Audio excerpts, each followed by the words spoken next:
Oh, All maybe right, it's a Clint little from the bit dark doorway here. too. I just Oh, that's fine. light up Take the your time. room. Yeah.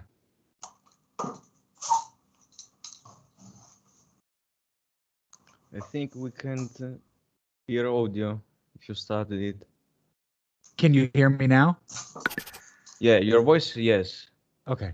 If you started the song, I'm not playing any songs. Yeah, I'm not playing any songs Fine. or anything. Don't worry about that.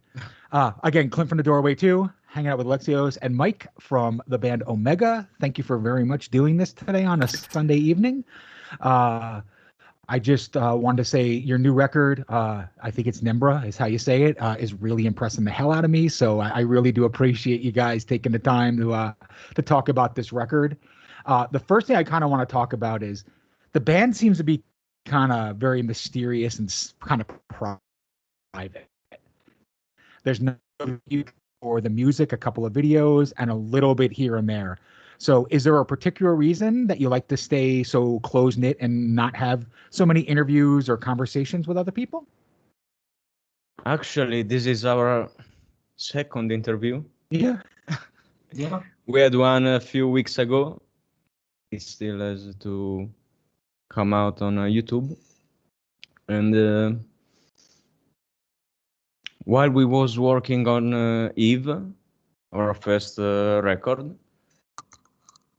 we wanted to remain mysterious, not even let people know our names.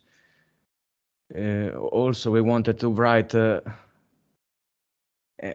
every single song in one different language: Italian, English, German, and French.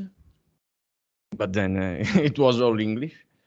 So it started as a super mysterious and anonym band. Then here we are.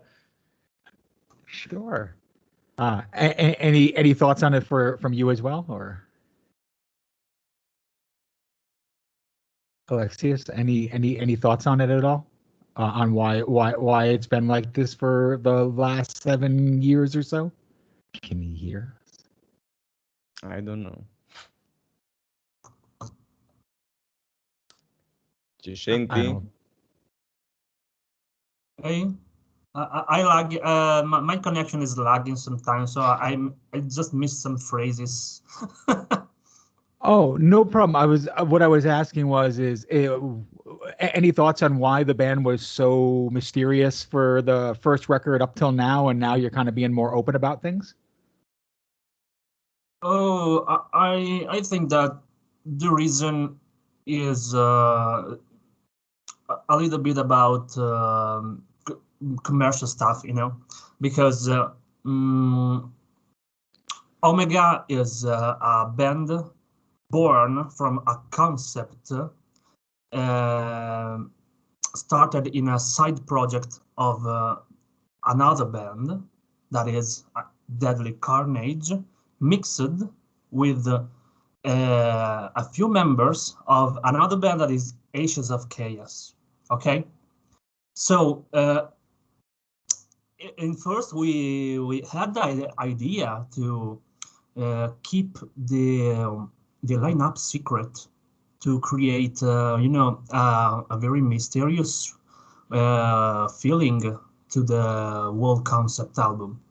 But later on we choose to show at least the lineup, because with Deadly Carnage we manage a good promotion for the last album, and the last album was very good criticized, and we had good reviews, we have good visualizations, and the product, the CD, the album itself, and also the vinyl, it was sold very, very well. And so it's sad to say, I know it is not so, but it's also a way to promote better the band. We choose to maintain more the mysterious part more inside the story of the storyline of the concept. Okay, but for now the lineup is okay. We are some part of Deadly Carnage and some part of Ages of Chaos lineup. We mix it up together and we form a new kind of band. Gotcha. But we choose to keep more mystery in and more cryptic and more the more ambitious part also in the concept behind the tracks. Cool. No, awesome. Thank you so much.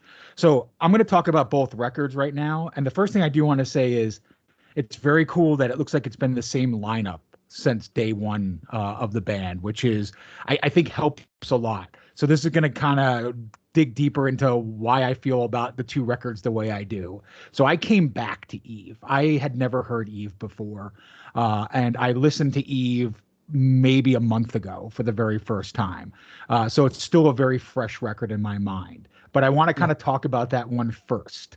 So I'm going to say from listening to the two records, Nembra and this one, and Eve, the first one is much more a black metal record. And what I mean by that is it has the more black metal tones, more black metal vocals.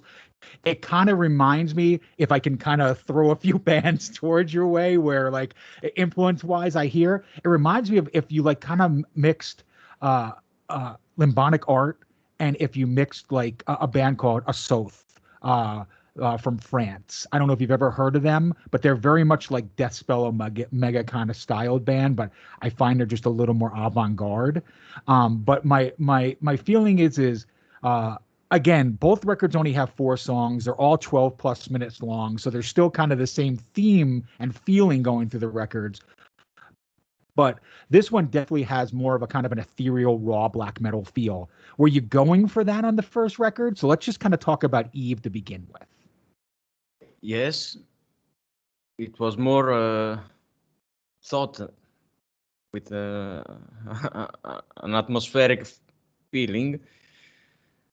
But also, it came out like this in the mixing phase. Okay. Yeah, maybe we wanted a more Nebra sound, but while mixing, recording, and everything, it came out this way, and we are fine with it. Yeah, it was also we choose to create also a mysterious sound, while all the not only the mystery and the and was inside the concept. Taking in Eve, we took the Voynich manuscript, for example, and it was a very cryptic book that we use as a concept for the lyrics. If you understand, if you can understand the lyrics, actually, but you can read them on the booklet. Yes, there is all the concept is in the album. Is you can find the concept. Sorry, you can find not only the concept in the lyrics, but also in the art book, in the artworks, in the videos. We made a lot of research and a lot of work in the visual art for Eve and also for Nebra. But we are speaking about Eve and the way of why it sounds like this. Well, I can suggest maybe another band to listen. Okay. We was very inspired by the Dark Space project, you know. Mm-hmm. And in the first intentions, there was to create a Dark Space-like band, okay, but with more obscure and more noisy stuff and more mysterious concepts inside, okay? Yeah. No, that makes a lot of sense. And the other thing I was going to talk about is the vocals on this one is almost like another instrument. The way you said the way you said it was really cool because if you don't read the lyrics, no, it's almost impossible to understand what's being said. But I feel like that was done on purpose, where it's more just the atmosphere that you're looking for on this kind of record. Was that kind of the way you were trying to make the vocals come to be? Yes. Yeah. Wanted to be I used an in the instrument, past. an Yeah. atmospheric Sorry. synth almost. Uh, Sorry. Yeah, I used to study how to sing for the last 5 years. So I studied to perform like a pop or a rock singer for 5 years in the music school here in Italy. So I can sing if you want in a really clean way. Okay. Okay, but also I can sing in scream in a little bit of growl thing, but I don't prefer to like this in the metal stuff. But Sure. I also like to experiment my vocal in a very experimental way of our black metal stuff. So we choose to create a sort of very soft screaming that was later mixed more like a string, like Yeah. if you play a piano or a keyboard with a string effect on, and my voice was so affected that it seemed like a string, Yeah. a choir of voice. And that was our choice to create something that people cannot immediately understand, because the concept was mysterious, the art book is mysterious, the lyrics, the initial ideas, and also the vocals and also the sounds reflect these initial ideas. Awesome. So I want to talk a little bit about the guitars and the synths for a second too, Mike. Simply because they remind me very much of kind of an Eastern Oriental kind of element at times. And especially on the new record, not so much the first record. There's moments of it, but I think you've really kind of come into your own on Nembra. But were you looking to have more of those kind of metaphysical Eastern kind of Oriental elements in it? Because the first record very much gives me that vibe. So if you could talk a little bit about that. in Nebra, yes. Also because an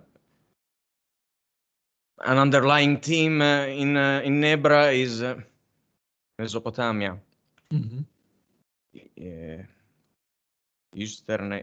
Western Asia, Yes. Middle East,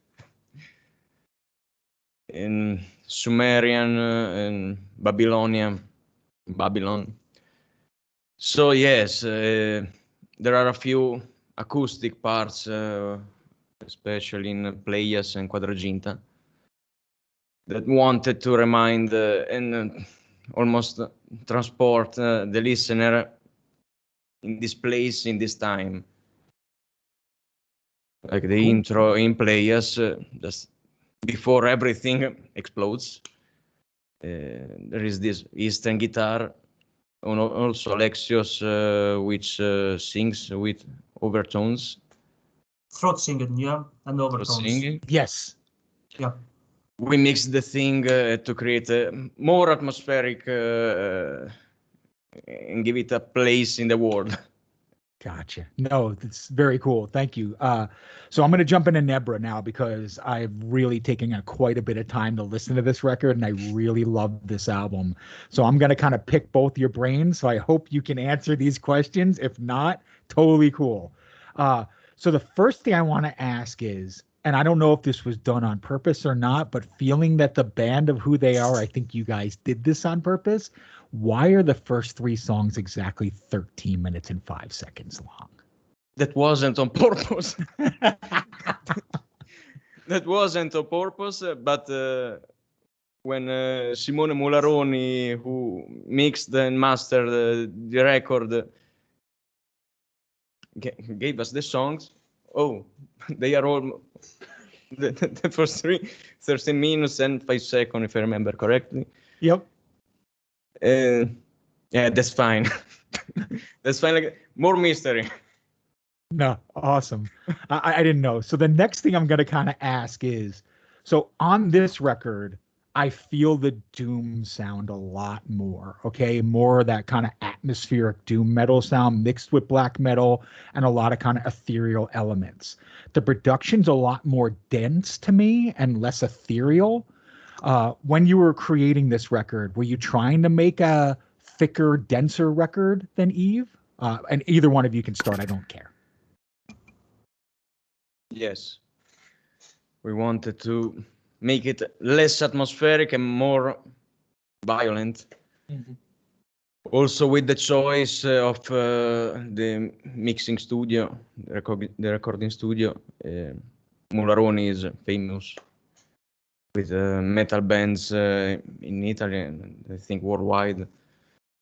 Yeah, Simone Mularoni worked with a lot of international bands such as Symphonix or Luca Turilli, the guitarist from Rhapsody, you know, and Simone Mularoni owns his own studio called Domination Studio, and Eve was recorded in another studio, and mostly at our home is mostly home recording, Eve. But Nebra was recorded inside the Domination Studios with a very professional engineer that is also Simone Mularoni. Nice. So I'm going to jump into this too, because now you kind of make me realize what I'm hearing and why I'm hearing this for this reason.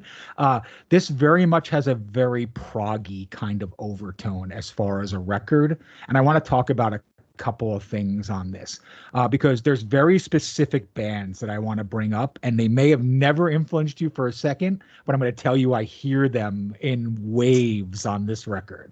One of them is Novembra, the other one is Porcupine Tree, and then the third one is the first two Opeth records. And the reason why I hear this is because of the guitar tone, the way the drums are presented, and you're one of the few bands that are not afraid to allow the bass player to be a lead player, where they can actually put flavors and elements over the guitars and do something different. So, Mike, I'm going to jump at you first and ask, was prog or avant elements like that even a thought on this record, or did it just kind of happen naturally? Yeah, I grew up with prog metal. Listening prog and also studying guitar while playing prog. The Ashes of Chaos, Alexios mentioned before, which I was the guitarist and he was the singer, was a prog metal band. Gotcha. So I'm more of a prog person than a black metal person. Gotcha. So, yeah, that's my fault. No, it's not a bad thing at all. It's a really goddamn good thing because it makes the album just even more inventive and creative than the last one. So yeah, you also said Porcupine Tree and Opeth, which are two of my great inspirations. So, nice. Yeah. You can hear the Porcupine Tree. I'm just going to tell you, it rips through at certain points in times, and it makes me really happy because they're one of my all-time favorite bands. So it's very cool when I hear that. All right. But as far as the vocals go, I want to ask a question because there is a particular band that I want to reference you to and see if you like them, hate them, whatever it is. Okay. But it's Ghost Bath. And you have a very similar vocal style. So I know the singer from Ghost Bath doesn't sing lyrics and he just makes noises and tones, but it's super interesting. I feel like lyrically you have the same tonality as that band. Is that something that you would say is a yes, no, or is it just something that accidentally happened? Oh, okay. Can you repeat, please, the last part of the question? Sorry, because the connection lagged. Sorry. Oh, sure. So with Ghost Bath, because the vocals, I know he doesn't really sing, he kind of just does vocal tones. but I kind of feel like your vocal style is very, very similar to that. Was that an influence on this new record? Because the reason why I ask is the Nembra record, I hear a lot of Ghost Bath vocal-like influences. Oh, first, I will thank you. So, second, no, Ghostbath was not my mainly inspiration. For Nebra and even for Eve, my inspiration was maybe for the attitude, the first black metal bands even born in the world. So we're talking about I know that the Darktone stuff or the more I wanted to record more the screaming and more the emotional part passing through the scream of the voice, and there is no inspiration for that. You can only mimic a scream that is born in the first black metal bands, and then you can take it personally, like inserting your lyrics, your mood, and your emotion also, like in a theater, like acting, you know. So the technique is just the scream, and there is no inspiration for that. It's just the scream I loved in the first raw black metal era. Cool. No, thank you. I appreciate that again.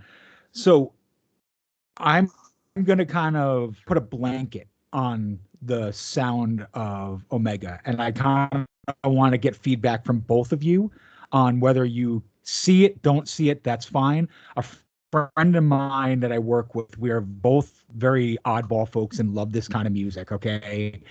And it's odd that I work with somebody that also has a very kind of particular taste in music. So it's nice to be able to have these conversations with him about this.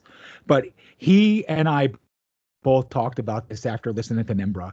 And we want to say that what you do for like black doom and kind of avant-garde music is the same thing of what bands like Voivod and Meshuggah do. And what we mean by that is you take it, twist it, make it something different, but yet Omega, if I put an Omega song on, immediately I'm going to know it's an Omega song. Same thing with Voivod, same thing with Meshuggah. So it's a big praise that we're giving you guys. But I wanted to say, do you try and twist and turn the sounds to make it something unique and very different? Or is that just what happens as you're arranging? And I don't care.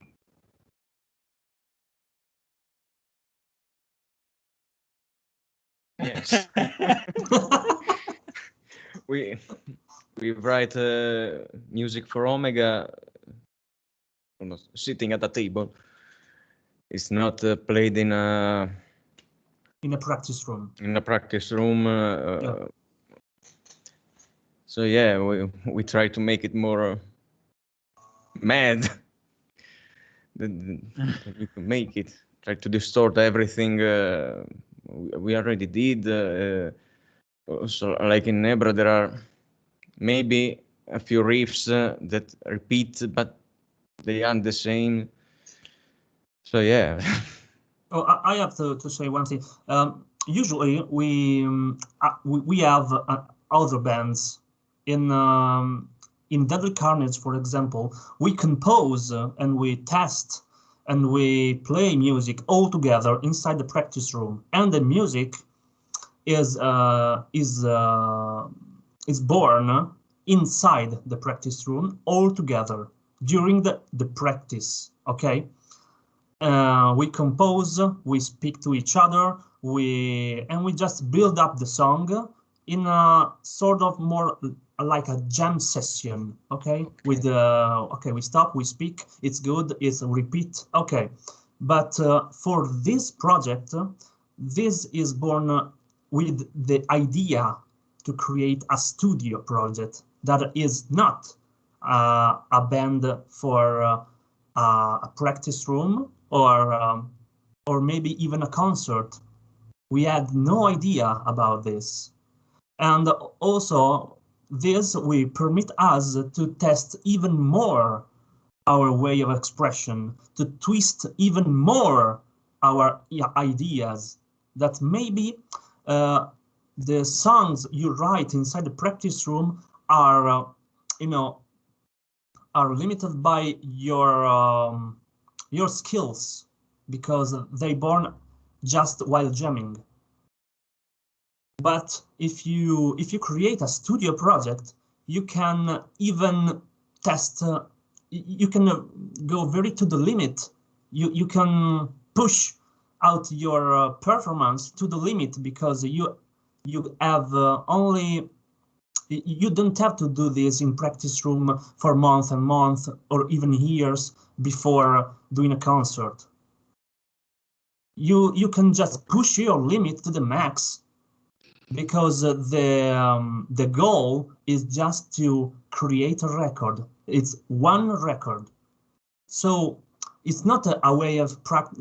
In the practice room, we meet one day a week, and so we practice at home, and so we speak, and then we adjust the track, and because we know that in the next month we have a concert, and also the songs will be performed and will be performed live, and so the song will be with a few pauses for the drummer, or maybe there are a few atmospheric parts so we can relax and while playing. So it's very different. Here we have pushed the limit for the drumming set, for the vocal part, and even for the guitars part and the basses. It's just the maximum. It's like doing an extreme sport, Okay. I can explain better than this. No, that's perfect. Thanks so much. So I want to jump into the two videos that you made. They are very similar yet very different. And I kind of want to talk about this in a very abstract kind of way. So for Matter and Radis, they are very much like tapestries. Like when I watch them, there's this really interesting kind of artistic way they go, and they both go in a similar kind of movement. But it's almost like a living art piece when you watch it. Like you get drawn into the point that you don't even realize that it's not a band video. It's not a true film video. It's art that's continuously going on. Is this something you're going to continue with on the videos you make, or were they just happen to be very similar for those two songs? I hope to keep on with also this visual style, also while keeping music and visuals parallel between them. They are the same thing in our Omegaverse. And music, works without visuals, and visuals don't work without music, but they work well together. So yeah, with this wireframe style in 3D art, I'm the 3D artist. Alexios is a graphic designer. Yeah, I think that this is our strength. While other bands, they need to ask for a service to a professional designer for create covers, for create videos. We Omega, inside our lineup, I am the singer, but also in the normal days of my life, I am a graphic designer. Mike, he's a 3D designer. And so we mixed not only our skills in music, but also in our professionalism to create the visual art both for Eve and for Nebra. While in Eve there was more grayscale, but also 3D stuff to watch, in Nebra we choose to add a little bit of color that is orangey and brown. It's to feel better the earthness of the concept. Okay, the dirt, but not the earth.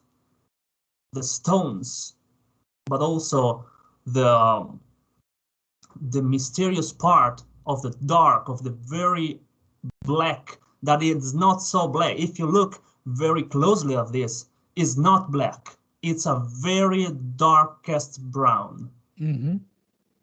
And so this fits the concept. Also, Awesome. in the Ratis video, there is a lot of light. Yes. It isn't only lines like in Matter. In Ratis, there are lights, and it is Oh, yeah. important in the concept. Yeah. Yeah, and I was gonna say the very same thing. Is the second video is much more, very much like the second record. It's more expansive. There's more elements going on, where I feel like both of you have kind of mentioned it in a very cool way. Is it's a progression. So there's kind of more of a darker, gloomier element in Matter, and then there's more of a hopefulness, a more kind of understanding in the Ratis video. So, like I said, Alexios, if you want to kind of talk more about it, please. I wasn't trying to cut you off. I just wanted to say I definitely do hear and see exactly what you're saying. So, also, why we do a lot of research to create the lyrics to fit the concept. The same research was good to create the visual art, while Mike he creates his own concept art of ancient sculptors, ancient stones, big stones, monoliths, ancient pyramids, and he creates his own vision of the concept art of this style. It's just to imagine that Mike and our band also, but first Mike, inside his mind, he creates a little bit more fantasize about our real ancient mythology and history, and he creates a way to elaborate and create 3D art that fits the history, but it also puts a hinge of fantasy inside of it. mm-hmm. But also, this inter fantasy is the way that adds a flavor of mystery and occultism, and a little bit of magic. Oh, absolutely. Yeah. So that's the next thing I was gonna kind of talk about, was the actual themes and the concept. It's not so much that I think the history that gets me of it. It's the mysticism and the occult kind of side of it that kind of mixes with the history. The history is awesome to be able to hear, but the way the songs are arranged, the way the vocals are, it adds that kind of mysticism and occult, kind of occult element to it. Was that when you were writing the lyrics, were you writing more towards that side of it, or were you writing more towards the history side of it? I didn't get that. Yeah. Yeah. There was a bit of lag. Okay. Can you So, repeat? yeah, absolutely. So when you wrote the lyrics for Nembra and specifically, was it more on the occult mysticism side, or was it more on the history side? Oh, well, Mike. I think that it is a mixture, a mix of both. It's both. We can describe exactly the amount. It's like an ingredient, a recipe. We can't describe the amount of mysticism and the amount of history, because that was our choice also, to keep the interpretation of the concept freely.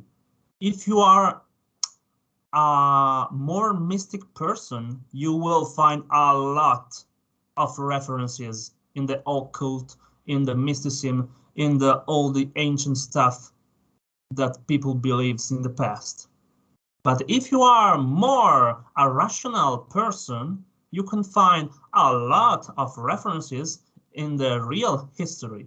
of the mankind. So the interpretation is your choice. Awesome. Mike, do you have anything you want to add to it? Well, can you repeat, please?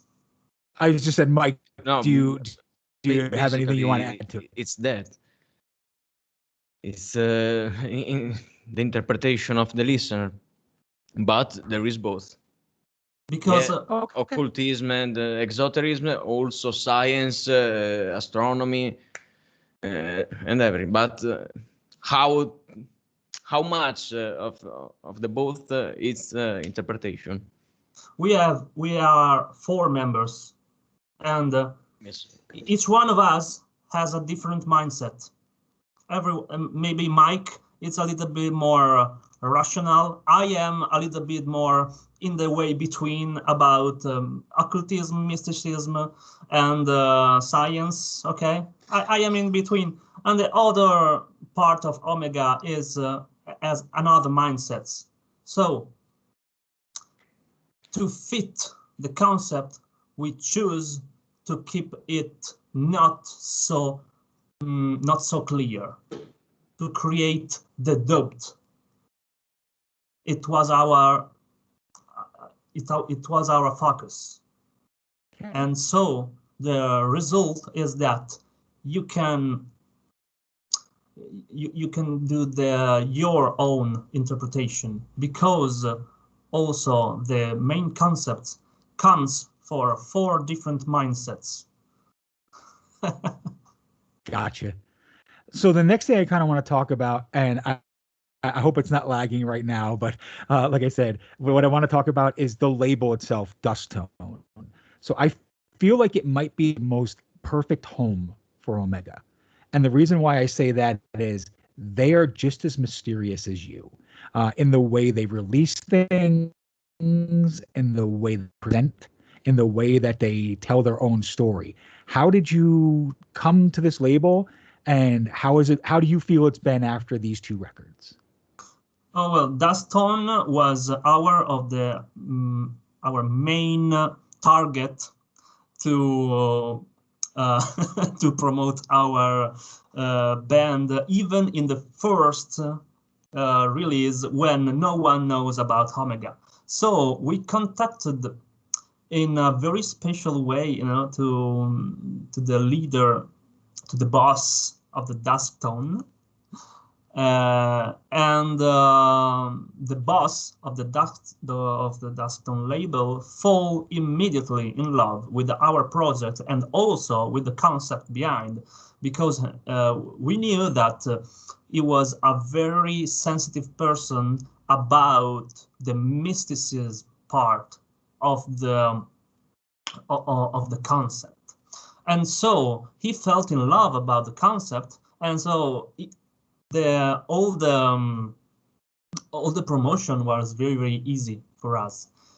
For Nebra, it was the same. We were signed maybe a contract with the label for 2 albums, maybe, Mike, I don't remember, but there was a contract signed with 2 albums. This is our last album with this label for contract. We don't know if there will be a 3rd album if we continue with Dusktone, or maybe to grow up a little bit more. We don't know yet. But with Dusktone for now, we fit perfectly with their choice of music and the way they promote and they think about music. Want to put anything on top of it, or was that perfect? What? Did I lose you guys? I was just gonna say, Mike, did you want to add anything on top of that? I didn't get the mic. No, it's that about Dusktone. I just want to add that when we sent the first pre-recording of Nebra, they were really excited. Even more than Eve, also with videos, the whole storytelling, visual arts. and music all together. They were really excited. So Cool. they did a good job with Nebra. That's awesome. That's great to hear, because This is it really looks. Go ahead. I will continue to repeat that our strength is to create a unique way to promote music, because our music, even in our side projects, is really well mixed with visuals. So we not only create music, we create a unique way to feel the music, even with visuals. And for us, there is a strong connection between visuals and music. There is a bond, and you cannot break the bond for us.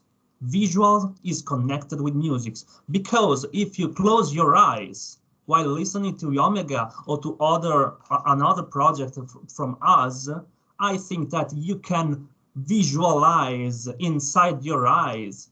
You can have a vision of the internal images of your brain processing the sounds we have created. So visuals, visual art, artworks, 3D art is strong connected with music for us. Or maybe this is my mindset. This is my way of creating more like music, almost like a show. Okay. No, very cool. Thank you. So the next thing I want to talk about is to Mike specifically, and this is about the keyboards and the synths. I almost feel like they are otherworldly when they're kind of being created, and it's not so much about how you play, more about what you play. And when you're creating the synth and kind of piano arrangements, is there a specific mindset that you're looking to have for those tones? Because they're very different than the guitars. And I just want to be very upfront with that. Well, the guitars come first, then I will compose or write or arrange the synths, the piano, and everything over it. Basically, first I write the notes, the harmony, or whatever it is. Then I'll try out some synth, some sound effects also. Never to try to create the right atmosphere for that part of the song in some under hidden under a few rips of Ratis. There are these 80s synth super fats, and you wouldn't call that Omega, but yeah, the choice of sound comes after the notes, and it's try and error. Awesome. So I always like to ask this to every band, and you both can kind of give me your interpretation. But if somebody was going to listen to Nebra for the very, very first time, how would you introduce this record to someone that's never heard it before? Oh, this is a good question. Nebra is not only music; it's just like a journey. A journey when you embrace music and you go deep inside your abyss. And so the sound you listen is the sound of your personal abyss. This is Omega for me. And there is no genre for that. There is no genre for this drama. There is no genre for the horror or the mystery. Mystery is not a genre. Mystery is what you find inside your brain. Yeah, it's kind of the same. Look, sit down, stay relaxed for about 45, 50 minutes, and listen to the Cosmo.